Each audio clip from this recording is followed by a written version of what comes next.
Welcome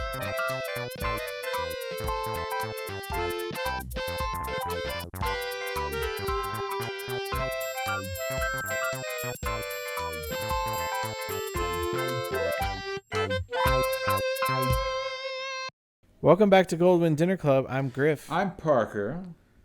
And we're just going to talk to you for a minute while we log back in and play more of this game because we got logged out last time. We got logged out a lot during this playthrough.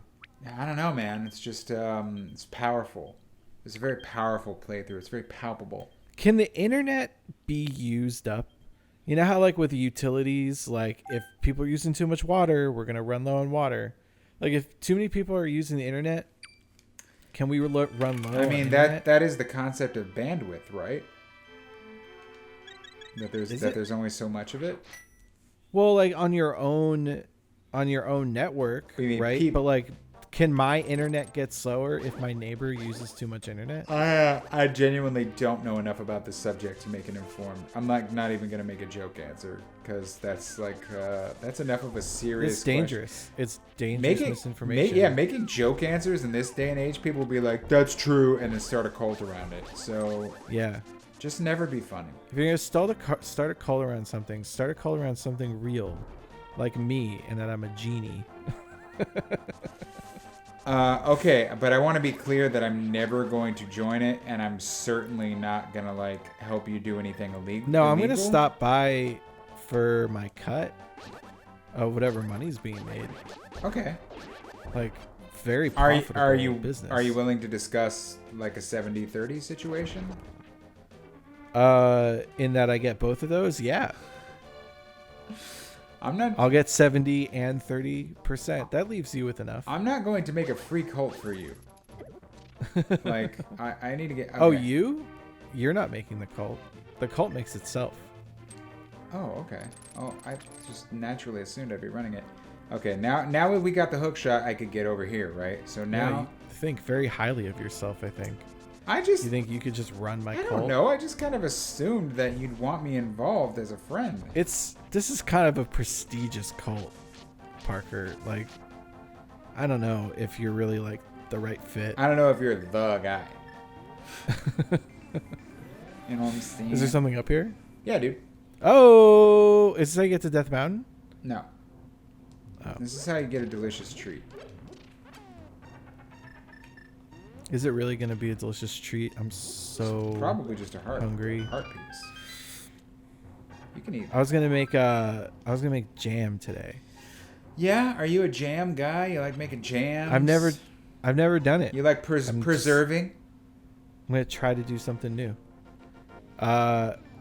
Preserving? Yeah, you're making preserves. I'm pretty sure you just have to cook it. You just mash up a bunch of strawberries. Well, what's the difference between sugar? So jam and preserves are different. Is my take. Well, I think you're thinking of jelly. No, I mean there's a thing called preserves. And what's preserves? It's like jam. It has a bunch of like dried fruit in it on top of the sort of jelly. Oh.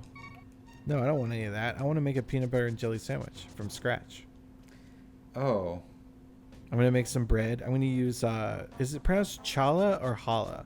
Oh, I have no idea. Oh. I'm going to make that. There's an arrow for the bread. There's an arrow pointing here. Is there something to dig? And did you know that peanut butter is literally just peanuts grinded up? Yeah, dude. There's no other step. There are natural oils like in it that make it. Yeah, do what you don't it does. mix anything else in. You don't put anything on the stove or heat anything up. Nope. You just grind up a bunch of peanuts. I always thought peanut butter was some like a machine had to make it. You know, like we add in a little bit of flour and a little bit of butter, and I'm sure in a way it does, but yeah, there's. I mean, other probably ingredient. to make it taste like the stuff people are really familiar with, like Jif and Skippy. But like, I just made my own one day in my food processor, and it was like just as good. That guy really wanted a piece of me, and I said, So you need the gauntlet to get this guy down here, and then you take him up, you bring him to the white world, you get your new sword. There's another sword? There are 2 more swords. Sir. I think there's also another heart piece up here. There's probably a lot more I could do with. So what's the point of the Master Sword in this game? You can upgrade the Master Sword. It's still the Master Sword. Oh, okay. You're just upgrading it? Yeah, which I think is wild that a blacksmith is like, this is pretty good. Check this out. Take, and I'm like, you can't just smash the Master Sword with a hammer. And he's like, I did. Check it out. It's twice as strong. And you're like, I put what? LEDs on the handle. Yeah, it's so like, it'll glow. Turns out modern technology better than magic. Oh, this temple is so confusing. This is gonna take long. I love this one though. This is gonna be a 3-episode arc right here. I declare it, starting right now, halfway through whatever number episode this is. All right, let's see how fast I can do it. It's a little longer, but let's see how fast I go. I didn't need this map. I really don't want that guy to go anywhere near me.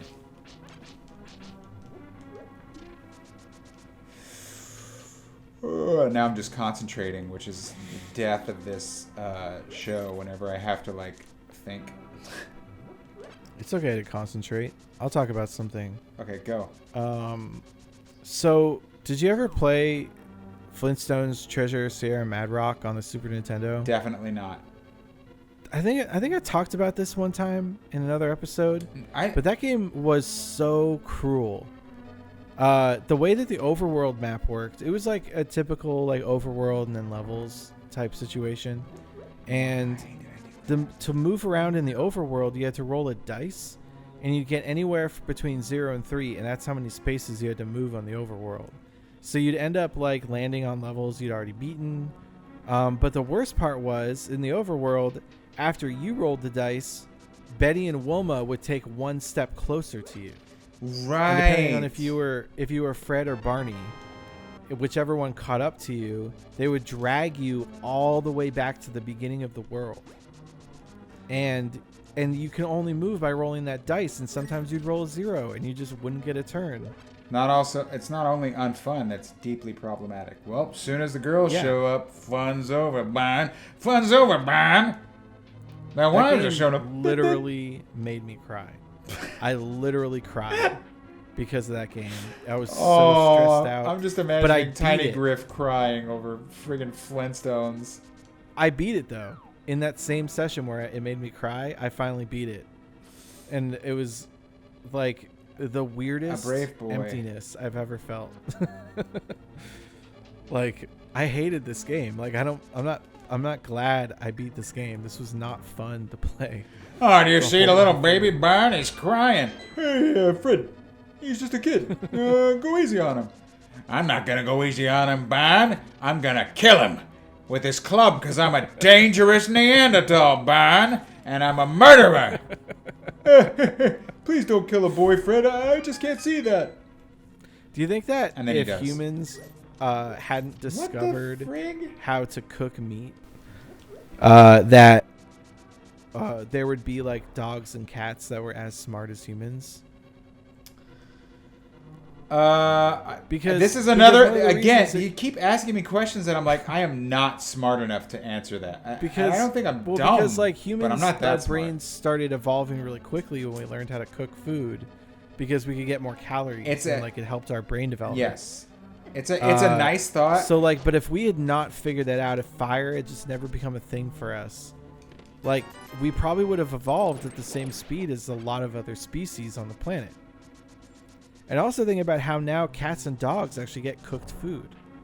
Like, I'm pretty sure Fancy Feast is cooked. You know? Like, so what, do you think Fancy Feast is going to evolve pets?